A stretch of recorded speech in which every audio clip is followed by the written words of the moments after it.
ಪರಿಚಾರಕರು ಪ್ರಸಾರಕರು ಸಹಿತ ಎಷ್ಟು ಡೆವಲಪ್ಮೆಂಟ್ ಮಾಡಿದ್ರು ಸಹಿತ ಇವತ್ತು ಅನೇಕ ರೀತಿ ಚರ್ಚೆಗೊಳಗಾಗ್ತಾ ಇದ್ದಾವೆ. ಹೀಗಾಗಿ RSS ಮಾತ್ರ ಒಂದು 100 ವರ್ಷಗಳನ್ನು ಕಳೆದಿನ ಸುಳ್ಳಲ್ಲ.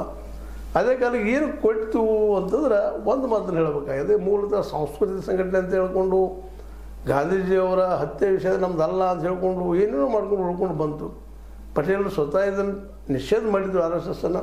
ಇಲ್ಲ ನಾವು ಸಾಂಸ್ಕೃತಿಕವಾದ ಸಂಘಟನೆ ಇದ್ದೀವಿ, ನಾವು ರಾಜಕೀಯದಲ್ಲಿ ಬರೋದಿಲ್ಲ ಅನ್ನೋಂಥ ಭರವಸೆನ ಕೊಟ್ಟ ಆ ಒಂದು ಬ್ಯಾನನ್ನು ತೆಗೆದ ನಂತರದಲ್ಲಿ ನಿಧಾನಕ್ಕೆ ತನ್ನ ರಾಜಕೀಯ ಹಿಡನ್ ಅಜೆಂಡಾವನ್ನು ಮಾಡಿಸ್ಕೊಂಬಂದು ಇವತ್ತು RSSದ ಮುಖವಾಡ ಅಥವಾ RSSದ ಬಂಟೆ ಯಾರಂದ್ರೆ BJP ಅನ್ನೋದು ಸಿದ್ಧ ಮಾಡಿ ಇವತ್ತು ಮೋದಿಯವರು ಏನಿದ್ರು ಸಹಿತ ಇದೇ RSSಗಾಗಿ ಇವತ್ತು ದುಡಿಯುವಂಥ ವ್ಯಕ್ತಿ ಆಗಿದ್ದಾರೆ. ಅದ್ರ ಜೊತೆ ಸ್ವಲ್ಪ ಬದಲಾವಣೆಗಳು ಆಗ್ತಾ ಇದ್ದಾವೆ.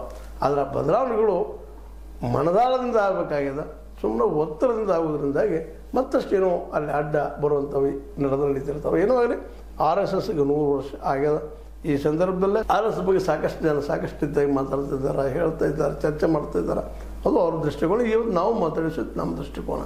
ಆದರೆ ಕಳೆದ 11 ವರ್ಷಗಳ BJP ಆಡಳಿತ ಆಗಿರ್ಬೋದು ಮತ್ತು ನಿರಂತರ ಒಂದು ಸಿದ್ಧಾಂತ ಪಾಲನೆ ಮಾಡ್ಕೊಂಡು ಬಂದದ RSS ಹಿಂದುತ್ವ ನೆಲೆಗಟ್ಟಿನಲ್ಲ ಅದಾಗಿರ್ಬೋದು. ಇವತ್ತು ಎಷ್ಟು ಮಟ್ಟಿಗೆ ಯಶಸ್ವಿ ಆಗಬೇಕಾಗಿತ್ತು ಅದಾಗಿಲ್ಲ ಅಂತ ಹೇಳ್ಬೇಕಾಗ್ಯದ. ಹೋಗಲಿಲ್ಲ ಮೈನಾರಿಟಿಗೆ ಬಿಡ್ರಿ, ಎಸ್